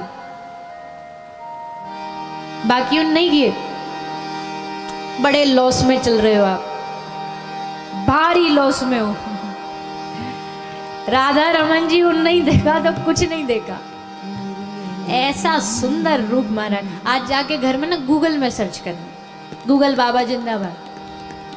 जब वृंदावन जाओ तब जाके दर्शन करना, पर अभी आज रात को उनके अलग अलग श्रृंगार के दर्शन करना। आहा, इतने से हैं, 12 अंगुल, मतलब इतने से होंगे बस, इतने छोटे से। और वो इतने छोटे से इसलिए हैं, पहले वो शालिग्राम थे, शालिग्राम की मूर्ति थी। गोपाल भट्ट गोस्वामी उनकी सेवा करते थे। एक दिन गोपाल भट्ट गोस्वामी को आया मन में कि इसके ना हाथ ना पांव ना इसका क्या श्रृंगार करें, कहाँ कुंडल पहनाए, कहाँ कपड़ा पहना, कुछ पता ही नहीं, गोल मटोल है। तो एक दिन भगवान को शर्त रख दी, बोले हम यमुना जी नहाने जा रहे हैं, नहा के आए, जब तक रूप ले लेना अपना कोई ना कोई, नहीं तो हम सेवा नहीं करेंगे। और ठाकुर जी भक्त का जो चैलेंज होता है उसको तो देख के तुरंत डर जाते हैं। जैसे गोपाल भट्ट गोस्वामी नहाने गए, वापस आए, छोड़ के गए थे शालिग्राम, वापस आए तो बन गए राधा रमण लाल। बोलिए श्री राधा रमण लाल की। 2 हाथ 2 चरण। पूरी दुनिया में खासकर वृंदावन में अकेला ठाकुर है जिसके चरणों के दर्शन होते हैं, बाकी किसी के नहीं होते। बिहारी जी के चरणों के दर्शन कभी नहीं करो। एक दिन होता है अक्षय तृतीया, उस दिन बिहारी जी चरण दर्शन कराते, बाकी पूरे साल भर बिहारी जी के चरण छुपे होते हैं। राधा रमन लाल जी के चरणों का दर्शन होता है, इतनी सी लंगोटी बांधते और आंखें आहा ऐसी तीखी है महाराज, जैसे लगेगी अभी के एकदम बाण चला, ऐसा सुंदर रूप है। तो ब्रज में गाते हैं, छीन ले हंस के सबका ये मन, सखीरी मेरो राधा रमण। राधा रमण प्यारो राधा रमण, छीन ले हंस के सबका ये मन, सखीरी मेरो राधा रमण। छीन ले हंस के सबका ये मन, सखीरी मेरो राधा रमण। छीन ले हंस के सबका ये मन, सखीरी मेरो राधा रमण। छीन ले हंस के सबका ये मन, सखीरी मेरो राधा रमण। राधा रमण प्यारो राधा रमण, राधा रमण प्यारो राधा रमण। राधा रमण प्यारो राधा रमण, राधा रमण प्यारो राधा रमण। ओ छीन ले हंस के, छीन ले हंस के, ओ छीन ले हंस के सबका ये मन, सखीरी मेरो राधा रमण। छीन ले हंस के सबका ये मन, सखीरी मेरो राधा रमण। ओ छीन ले हंस के सबका ये मन, सखीरी मेरो राधा रमण। छीन ले हंस के सबका ये मन, सखीरी मेरो राधा रमण। बोले श्री राधा रमण लाल की जय। अभी भजन गाते गाते ऐसे मैंने टाइम देखा, बज गए 5:35। अभी तो कथा का एक श्लोक भी चालू नहीं हुआ। भागवत का प्रथम स्कंद तो अभी अभी हमने एंट्री किया ही नहीं, पर अब क्या करें, हरी इच्छा, जब जहां लेकर के जाए उसकी मर्जी। पर आओ भागवत का थोड़ा सा क्रम प्रणाम कर लें। भागवत का प्रथम स्कंद शुरू हुआ, जन्माद्यस्य यतोऽन्वयादितरतश्चार्थेष्वभिज्ञस्वराट् तेने ब्रह्म हृदयायादिकवे मुह्यन्ति यत्सूरया। तेजो वारिं मृदां यथा विनिमयो यत्र शर्गो मृषा धाम्ना स्वेन सदा निरस्तु कुहुकं सत्यं परं धीमहि। कल भी आपको बताया सत्य मतलब, सत्य मतलब जो कभी भी मिटने वाला नहीं न हो। जो हमेशा रहता है, था, है, हमेशा रहेगा, और ऐसे एकमात्र भगवान और उनका नाम है। ऐसे सत्य भगवान को प्रणाम भागवत में किया गया। किसी एक का नाम नहीं लिया, न राम का, न कृष्ण का, न दुर्गा का, क्योंकि अगर एक नाम ले लेते तो व्यास जी जानते कलयुग के लोग धर्म के नाम पे बड़ा लड़ते हैं। राम लिख देते तो राम वाले कहते हमारी भागवत है, कृष्ण लिख देते तो कृष्ण वाले कहते हमारी है। इसलिए व्यास जी ने लिखा सत्यम परम धीमहि। जो भी जिस धर्म को मानता है, पर सत्य को तो सभी मानेंगे, इसलिए भागवत सबकी। पर ये एक बड़ी विडंबना है भैया कि हम लोग ना धर्म के नाम पे बड़े बटे हुए हैं। इसलिए हमें भारत में तो खैर ये ट्रेंड कम है, पर विदेशों में कम्युनिटी छोटी होती है भारतीयों की, इसलिए मंदिर वालों को रखना पड़ता है सारे भगवान, क्योंकि अगर एक ही भगवान रख देंगे दूसरे वाले नहीं आएंगे। लेकिन ऐसा नहीं होना चाहिए। अब यहाँ पर मंदिर निर्माण होने जा रहा है, इसी भूमि पर होगा, यही जगह पर होगा। मंदिर बनाने का उद्देश्य क्या होता है? सारे समाज को एक किया जाए, सब लोग आए, सबका साथ। अरे न जोर से बोलो, सबका साथ सबका विकास। सबका विकास हमारे भारत के प्रधानमंत्री जी का स्लोगन है। तो ये सब जगह लागू होता है कि सब लोग आए, तभी तो। इतना खर्चा नहीं तो कोई क्यों करे बताइए? मंदिर तो भगवान तो दिल में है सबके, क्या जरूरत है मंदिर बनाने की? बोले नहीं भाई, मंदिर बनेगा तो समाज एक होगा, समाज में एकता आएगी। एक जगह बैठ के सब कीर्तन करते हैं, वो जगह शुद्ध होती है जहाँ भगवान का पूजा रोज हो रही है, वो जगह अपने आप पवित्र हो जाए, इसलिए मंदिर बनते हैं। नहीं तो क्या जरूरत है? यहाँ ये मंदिर तो है ही ऑलरेडी, लेकिन ज्यादा से ज्यादा लोग आए, संख्या बढ़े, दुनिया में दिखे कि हाँ हम सब लोग एक हैं, हमारी एकता सब दुनिया को दिखाई दे, इसलिए ये सब कार्य होते हैं और होने भी चाहिए। तो धर्म के नाम पे झगड़ना नहीं होना चाहिए, सबको प्रणाम करो, सबका आदर, सबका सम्मान करो। इसलिए सत्यम परम धीमहि, भगवान सत्य स्वरूप भगवान को प्रणाम किया गया। आगे बताया धर्म प्रोज्जित कैतवोत्र परमो निर्मत्सरा नाम सताम वैद्यम वास्तव मत्र वस्तु शिवदम तापत्रयोन मूलनम निगम कल्पतरोर गलितम फलम शुकमुखाद अमृत द्रव्य संयुतम पिबत भागवतम रसमालयम मुहुरहो रसिका भुवि भावुका। भागवत की तुलना करी एक फल से, पिबत भागवतम, कथा सुनते रहो, पीते रहो। आगे भगवान के 24 अवतारों का वर्णन आया। आगे कथा आती है, श्री व्यास जी ने भागवत की रचना करी। व्यास जी के पुत्र हैं श्री सुखदेव जी। सुखदेव जी पहले निराकार का ध्यान करते थे, पर एक दिन व्यास जी ने अपने शिष्यों को कहा जहां ये सुखदेव बैठ के आंख बंद करके ध्यान कर रहा हो, वहीं जाके भागवत के 2 श्लोक सुनाना जिसमें भगवान कृष्ण की चर्चा है। बरहा पीड़म नटवर वपुः कर्णयो कर्णिकारम बिभ्रदवासः कनक कपिशं वैजयन्तीं च मालां रन्ध्राण वेणु रदर सुदया पूरयन् गोप वृंदै वृंदारण्यम सुपदरमनम प्रावशद गीत कीर्ति। भगवान की महिमा बताई गई, कैसे शिव सुखदेव जी का मन इन श्लोक से भगवान ने चुरा लिया। अभी कहा था ना, भगवान का स्वरूप मन चुरा लेता है। पर अब भैया देखो, कोई बाहर से ही सुंदर हो तो भी क्या फायदा, अंदर से मतलब स्वभाव भी तो सुंदर होना चाहिए, बिहेवियर भी तो सुंदर होना चाहिए। बाहर से सुंदर तो कौन सी बड़ी बात है। और आजकल तो बाहर से सुंदर ना भी हो तो भी आजकल मार्केट में इतने सारी चीजें उपलब्ध हैं कि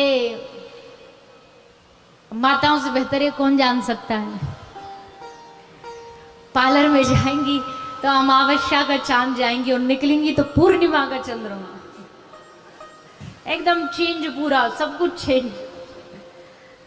तो बाहरी सुंदरता कोई बड़ी बात नहीं है, स्वभाव सुंदर होना चाहिए। तो कृष्ण केवल बाहर से सुंदर नहीं है। अहो बकीयम स्तनकालकूटम जिघांसयापा यदप्य साध्वी लेवे गतिम धातृचिताम ततोन्यम कम वा दयालुम शरणम व्रज। उसका स्वभाव भी सुंदर है। पूतना मारने आई तो उसको अपनी माँ के बराबर गति दे दी। जो देवकी और यशोदा को मुक्ति दी वो पूतना को भी दे दी। इससे बड़ा दयालु कौन होगा। कम वा दयालुम शरणम व्रजे में सुखदेव जी का मन चुरा लिया भगवान ने। सुखदेव जी अपने पिताजी के पास आए और पिताजी ने उनको भागवत सौंपी, भागवत ग्रहण करी। सुखदेव जी ने यही कथा किसको सुनाई? किसको सुनाई?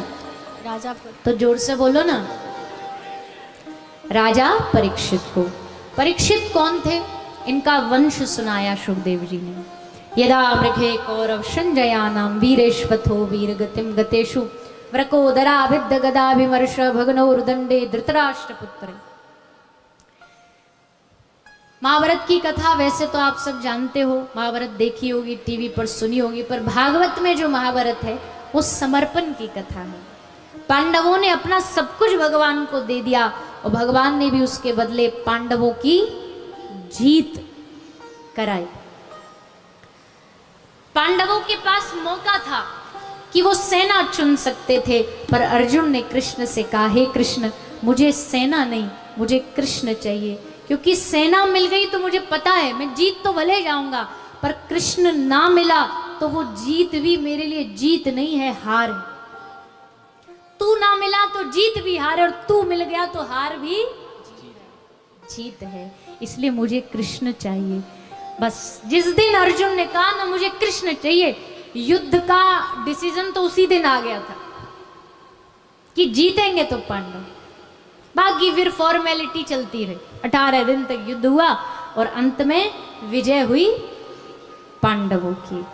पांडव जीत गए। अश्वत्थामा ने अंतिम कोशिश करी। अश्वत्थामा ने पांडव के 5 बालकों को मार दिया। भगवान श्री कृष्ण और अर्जुन अश्वत्थामा को पकड़ के लाए।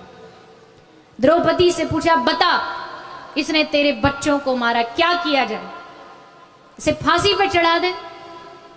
द्रौपदी ने कहा, नहीं, मुच्यताम मुच्यतामेश ब्राह्मणो नितराम गुरु। पहली बात, ये ब्राह्मण है। दूसरा, ये गुरु का बेटा, इसलिए इसे छोड़ दो। छोड़ दो? ऐसे कैसे छोड़ दे? पापी को छोड़ना थोड़ी चाहिए। अब वहां जितने लोग थे, जो समूह था, सभा थी, वो 2 पार्ट में डिवाइड हो गई। एक कह रहा है मार दो, एक कह रहा है छोड़ दो। अर्जुन ने सोचा क्या करूं, तो कृष्ण की ओर देखा। अंतिम निर्णय कृष्ण देंगे। कृष्ण ने कहा, देखो भैया, एक पापी को कभी भी छोड़ना नहीं चाहिए। तो जो लोग इस बात के पक्ष में खुश हो गए, कन्हैया ने हमारी साइड ले ली। अगली लाइन में बोले, एक पापी को कभी छोड़ना नहीं चाहिए, लेकिन एक ब्राह्मण को कभी मारना नहीं चाहिए। इसलिए हम कहते हैं इसे मार भी दो और इसे छोड़ भी दो। अर्जुन ने कहा, प्रभु आप उलझा रहे हो हमें कि सुलझा रहे हो, क्या कर रहे हो? तब भगवान ने कहा कि एक सम्माननीय आदमी का अपमान कर देना ही उसके लिए मृत्यु है। एक ब्राह्मण का अपमान कर दो, ये उसके लिए मृत्यु ही बराबर है। इसलिए इसका अपमान करके इसे यहां से भगा दिया जाए। तो अश्वत्थामा के बाल काट दिए, सर की चोटी काट दी, उसे भगा दिया गया। क्योंकि ब्राह्मणों की पहचान होती है शिखा। वो अलग बात है कि आजकल के ब्राह्मण खुद ही चोटी काट लेते। ब्राह्मण परिवार में जन्म लिया है, चोटी काट देंगे। पहले जमाने में मुगलों के शासन में लोग प्राण दे देते थे, पर अपना जनेऊ और चोटी कटने नहीं देते थे। पर आजकल तो भैया कलयुग है, कुछ भी हो सकता है। चोटी रखने में शर्म आती है, भारतीय कपड़ा पहनने में शर्म, चंदन लगाने में शर्म आती है। आजकल के यंगस्टर्स को फैशन के नाम पे कुछ भी करा लो। कोई सिनेमा का, हॉलीवुड बॉलीवुड का कोई हीरो कोई फैशन डिजाइन ले, अच्छा वो अगर किसी मूवी में चोटी करके आ जाए ना, तो सब कॉपी कर लेंगे। हाँ, ये तो फैशन है। बड़ी विचित्र लोगों की बात है। पर हम तो इतना कहेंगे, देखो आप सब अपने देश से बहुत दूर हो, तो ऐसे में अपनी सभ्यता, अपने संस्कार को बनाए रखिए, क्योंकि ये सभ्यता ही हमें सबसे अलग बनाती है। भारत भारत इसलिए है, भारत धन्य इसलिए है क्योंकि भारत की पहचान है भारत के संस्कार। वो मिट गए ना तो फिर भारत के पास कुछ नहीं बचेगा। संस्कार हमारी जड़ है। आज ही हमारी मैया कह रही थी कि देखो भारत की बात देखो, यहाँ विदेश में अंकल आंटी अंकल आंटी, चाहे दुनिया कोई रिश्ता अंकल आंटी, पर अपने भारत में देखो फुई और क्या क्या होते, चाची, मामा, मम्मी, मामी, ताई, मौसी। और गुजरातियों में तो रिश्ते ही रिश्ते होते हैं, एक रिश्ते से गुजरातियों का पेट नहीं भरता, इसलिए डबल ट्रिपल रिश्ते, ये चाची भी है और ये भी है, सब भी पता नहीं क्या क्या हो जाते हैं, उनको समझ ही नहीं आता इनको याद कैसे रह जाते इतने रिश्ते। तो भारत की संस्कृति तो भारत की संस्कृति है, उसका कोई जवाब नहीं है। तो भैया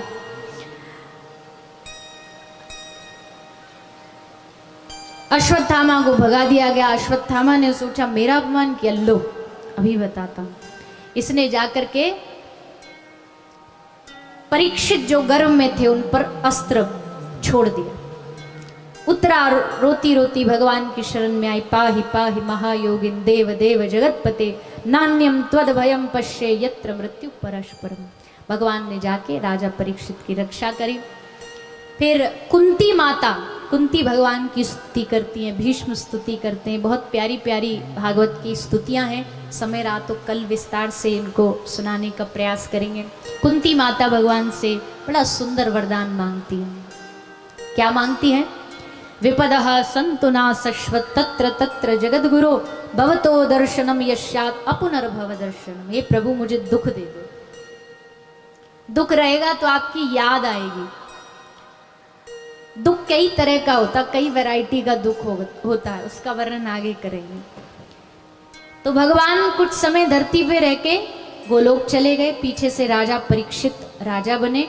राजा परीक्षित एक बार घोड़ा लेके अश्वमेध यज्ञ किया था उन्होंने, जा रहे थे तो रास्ते में उनको कलयुग मिला। और कलयुग क्या कर रहा था सुनिए, किसी ने कथा पहले कैसे पहचाना कलयुग आ गया, बताइए।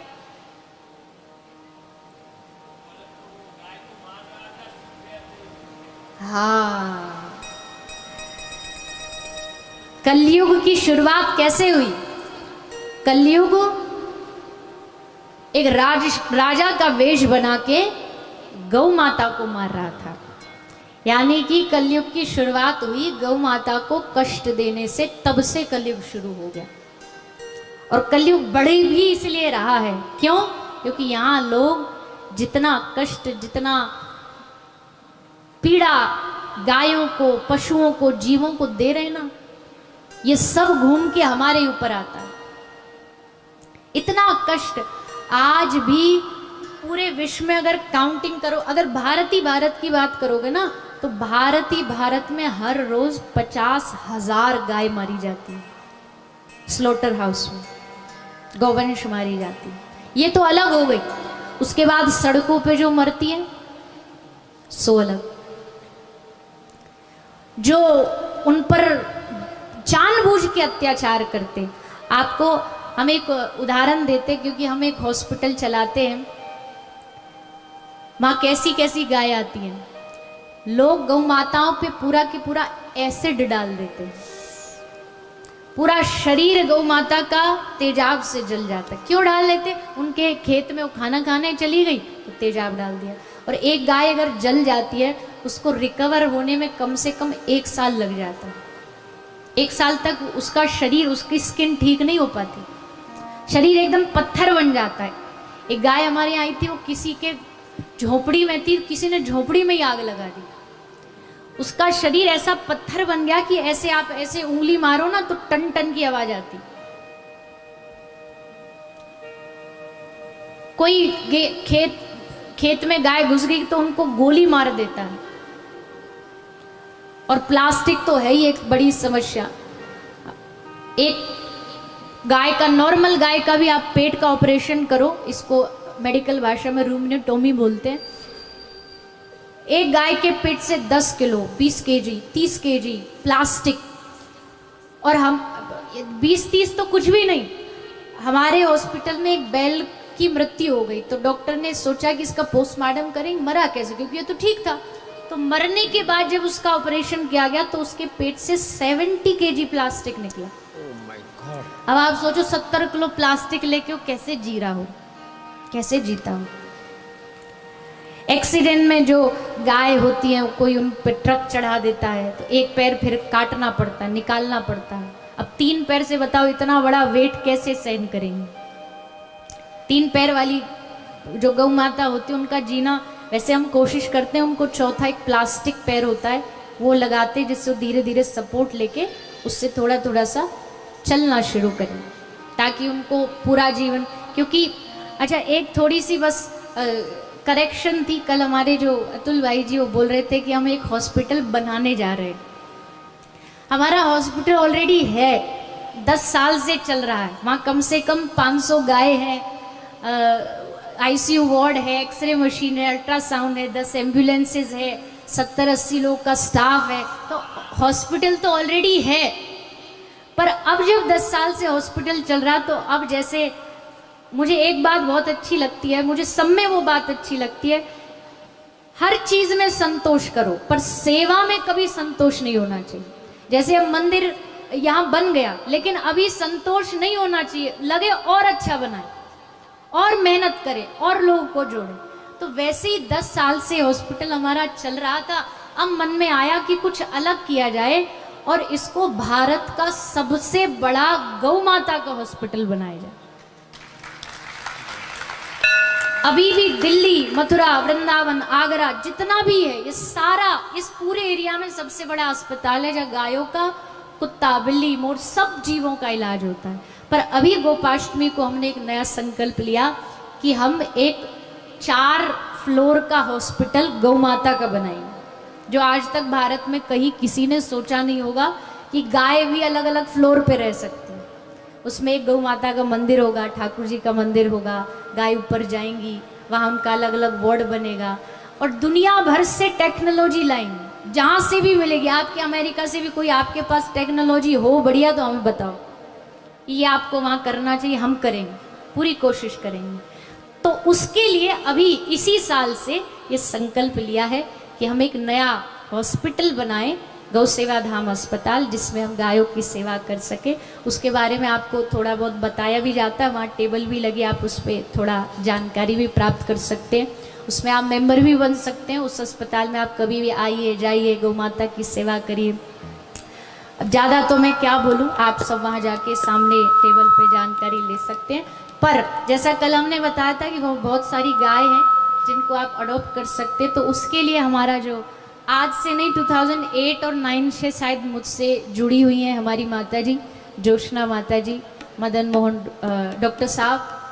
जब मैं बहुत छोटी थी, हम सब बच्चे थे, आपका परिवार भी सब छोटे छोटे बच्चे थे, तब से मैं आपके घर आ रही हूँ।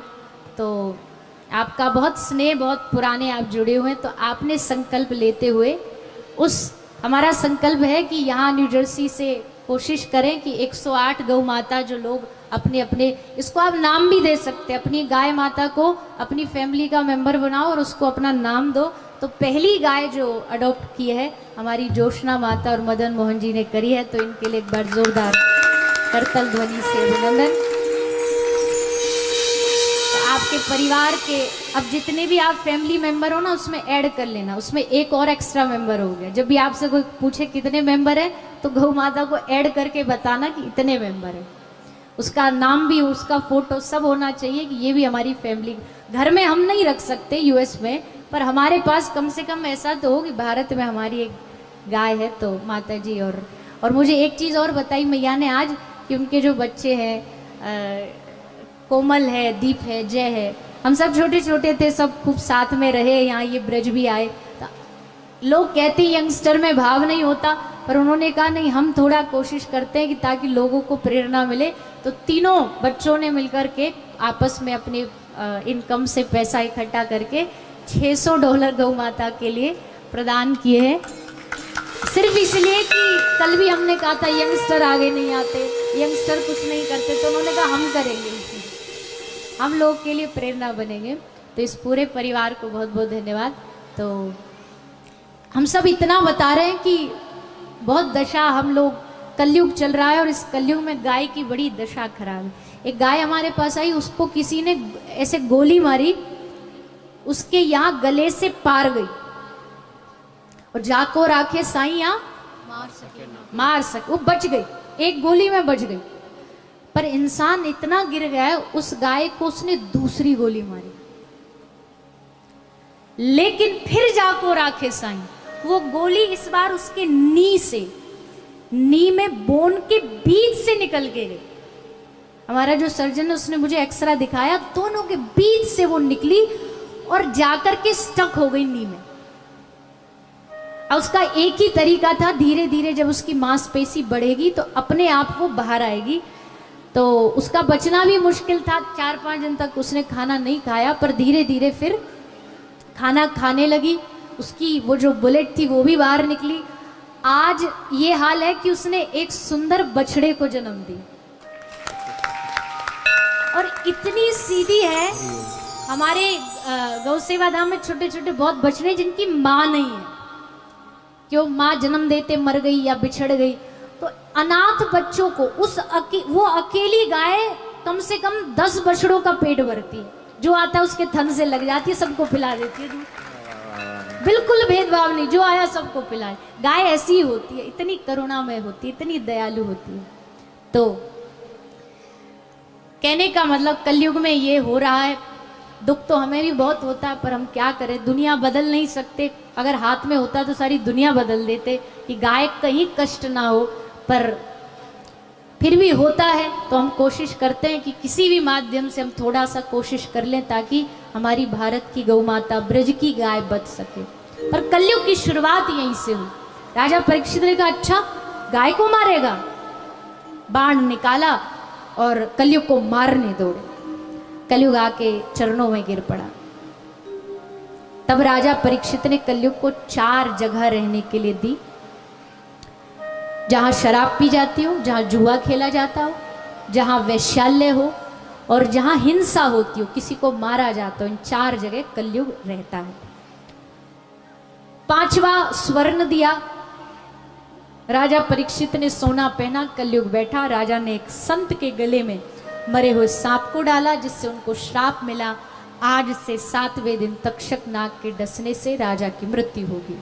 और तब सुखदेव जी ने आके राजा परीक्षित को कथा सुनाई, जो आप हम सब लगातार 2 दिनों से श्रवण कर रहे हैं। आज है दूसरा दिन, कल तीसरे दिन में प्रवेश करेंगे। और जहाँ से सुखदेव जी ने भागवत कथा को सुनाना शुरू किया है, आरंभ किया है, वहाँ से हम कल की कथा को सुनेंगे।